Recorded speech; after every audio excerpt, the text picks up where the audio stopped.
What's up? Good evening, or morning, whatever it is right now. It's about 2 o'clock in the morning, I guess.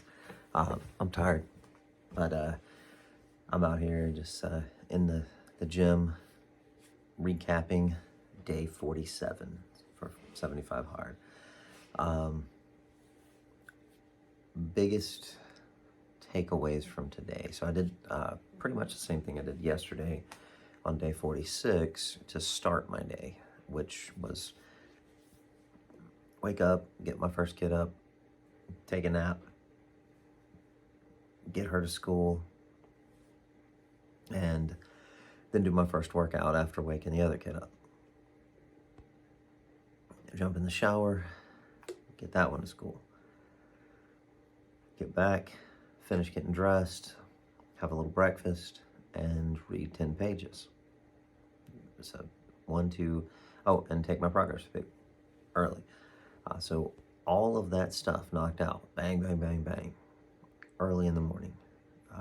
Made it nice and easy. The good thing too, because I didn't get to eat again, other than, unfortunately, I carried with me some of the firstborn protein sticks.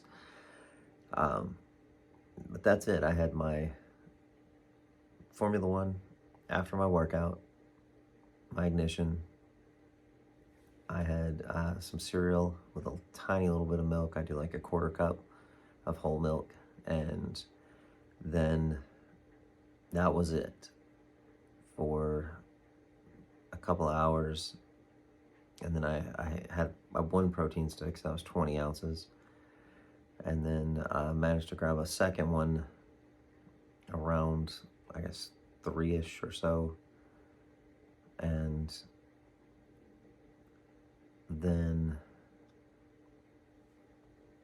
I think the next thing I had was I have pepperoni as a snack. So I had a couple slices of that, which I had about 20 slices of boar's head pepperoni, pretty lean. And that was around 6 p.m. So my next meal, I think, ended up being at around 7, where I actually got some decent protein in before my next workout, which was at 8. So I was packing in food as much as I could from about like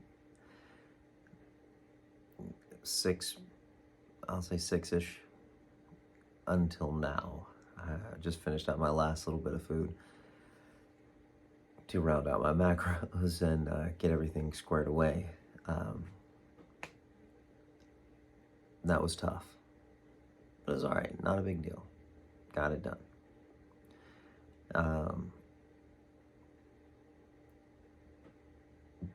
Still focused on pull-ups tonight in my second workout. Didn't do all the negatives that I've done before. Actually got on the lat pull-down bar and worked lightweight on it and did sets of pull-ups. I also jumped on a couple of different cardio machines today. So I rode a mile, did a set with my pull-ups, lat pull-down bar, and some curls and push-ups. Did I do push-ups? Yeah. Yes. No. I don't remember. I don't remember exactly all. Like, I know I did 3 or 4 things. Oh, hangs. That's what it is. So pull-ups, lat pull-downs, curls, and then hangs. And I did the 3 different grips on my hangs again. But I just did regular pull-ups. I can only do 3 right now. But that's what I did. Got them done. And during that time I did a mile on the bike, did a set, did 500 meters on the row machine, did a set, mile on the bike, did a set, 500 meters on the row machine, did another set. And then got on the treadmill, went a quarter mile, came out, did sit-ups, squats, and push-ups. I did another quarter mile, again, sit-up squats and push-ups, and then one more quarter mile, and then burpees for the rest. So 20. I only got 20 burpees in, but that was all I had time for. So not too bad altogether. It was just a lot going on today, and just some days you just kind of take your beatings and kind of go with it as well you can. And I feel like I did pretty good. All right. I mean, as far as I can tell, managed to get all my tasks done, and here we are at the end of day 47. So, it's just one of those things. Some days you have a lot of stuff that's going to get thrown at you. It's going to get put in your way. It's going to, wear you out. And you have a choice. You can quit, like a lot of people do. Or you can do the rare thing and push forward. So, I don't know. Maybe it's not that rare. As far as I can tell, it is pretty rare. And, but I'm not gonna. I'm already, projected myself. I already know. I'm gonna hit 75. I know when I'm gonna purchase my shirt. So, I've already got that set up. But, it's there because I know it's going to happen. Even on my vacation that I got coming up in a couple weeks, every day, I'm gonna get up, do my first workout, and then eat all the stuff I'm supposed to eat throughout the day. Get my reading in before we head out for the day, and then no matter what time we get back, I'll get that second workout in. Even when we're driving, I'm gonna do all those things. So it is what it is. Just have to make it work. However, I have to make it work. Let's see.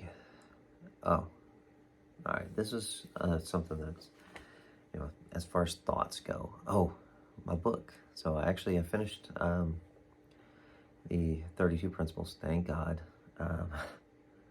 The final principle was the Grand Master Principle, and it was, basically a pretty decent principle. It's just the way it was kind of presented was like, it was just an afterthought, and you could tell it was an afterthought. And even when he talks about it on Jocko's podcast, it's kind of an afterthought. He wanted to round out the principles with 32 instead of having 31. And it was like 2 pages long. So, but it is a concept that is universal, and that is having a beginner mentality of soaking in information. So understanding that, you don't know everything. And, knowing that you have to go out and seek the answers yourself. So it's both a understanding of not knowing, and an understanding of knowing that you have to go out and find things and bring them in. So it's a constant learning cycle, which I think is pretty universal in anything we do. So that should have been the one they fucking started with, to be honest. That's not the end, that's the beginning. So, at least in my opinion. But again, like we've talked about before, who the fuck am I? Or who the hell am I? Whatever.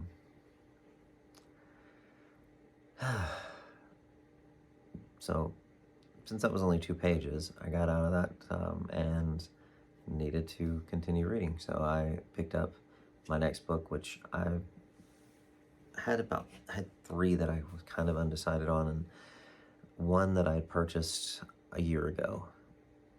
And out of those three, that one that I purchased a year ago was one that I know of a lot of people have read and have. I look at what they do, and they talk about that one book. So it's the Magic of Thinking Big. So got started in it, and gotta say I'm enjoying where it is so far. I mean, it's only the beginning, so I'm kind of taking my time through it. But I'm just trying to think.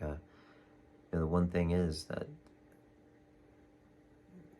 and it already starts off as it's a lot of people limit what they believe they can do.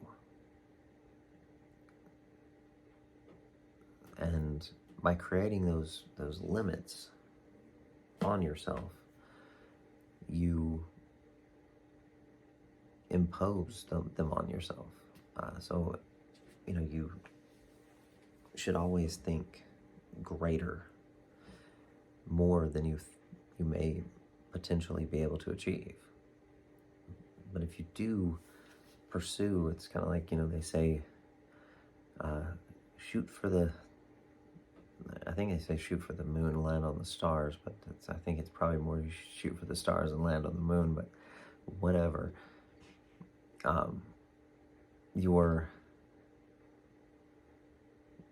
You want to over aim for whatever it is that you want. If you want to believe if you want to have a big ass castle or a house, believe it, that you can achieve it. If you want to drive a freaking tank around your yard, it's freaking possible. So, believe it. You probably won't be able to drive it everywhere else, but you can at least drive it in your own yard, which would be kind of cool. I'm not gonna lie. So, that got me thinking to something that I do. It's something I tell my kids, which is pursue excellence. And if you fail, you will still be great. And I started thinking about that, and it's one thing that I did in my life that really stifled my growth for a long time, was that I wanted perfection in everything. And perfection is an unattainable thing. Because no matter how good you get, no matter how excellent you become, you'll never be perfect. There's always some improvement that you can do. You don't want to be perfect. You want to have the ability to continue to improve. Which is why, aiming for excellence is what I now strive for. And I kind of got this off of a speech Tony Robbins gave when he talked about, nobody wants to be bad. Nobody wants to feel bad. Nobody wants to be bad at something. But it's easy to be bad. It's equally easy to be good. And he uses the terminology of where it's like, hey, how you doing, man? It's like, oh, I'm good, doing good. And who wants to do good? It's just And so then he's like, well, great. So, great. It's above good. That's probably the top 20% are striving to be great. He said, great. The difference it takes from being good to great takes effort. It takes a an amount of effort to get there. Not a lot.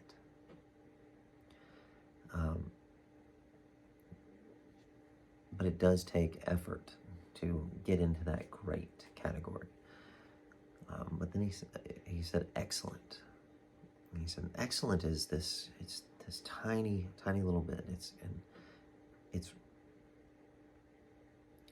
It takes a tremendous amount of effort though to move from great to excellent, because of what you got to pay attention to things. And that's kind of, like 75 hard is, you have to pay attention to those details every single day, and you have to hit those details every single day. And when you do, you will produce excellent results. So it is a consistent practice of constantly improving and getting better at whatever it is that you want to achieve. If it's martial arts, since we, just did a jiu-jitsu book, I do have a black belt in jiu-jitsu, and if you want to be excellent at jiu-jitsu, you have to get in there and get on the mats. You have to study the techniques. You should read books that are jiu-jitsu based and look at the pictures and watch a video. You should do all of those things. You need a good partner. You should be a good partner. Like, you should strive to be a good training partner. You should strive to learn both sides of the technique, how it occurs to you and how you make it occur to somebody else. There's a ton of things that you have to look into, that the different quadrants of the body, and even more so than that, the central lines and center lines, and different ways to capitalize on spinal arrangement, and how to attack the legs to open up something else. And there's a tremendous amount of information out there, and so much that you can learn. At the same time, you pick things that you want to work on, especially once you get up into the higher ranks. So, like, for me, one of my absolute favorite techniques is a kimura from Side Control. And luckily, I'm pretty good at it. I'm pretty good at catching it. I have a couple of good tricks that I use to get to there, and because I am pretty good at it, a lot of people have learned to defend it because I do it a lot. And their defense has taught me how to do other things. So I use a setup that I now have rather than a finisher, because people expect it. So sometimes, I'll have to play as though I'm using the setup to get the finish. So now I've made it into two things. So I now have a just go-to move, a setup move, and then a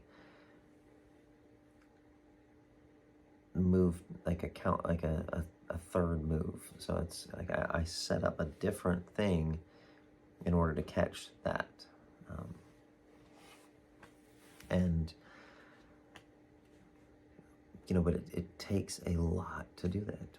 And it's that constant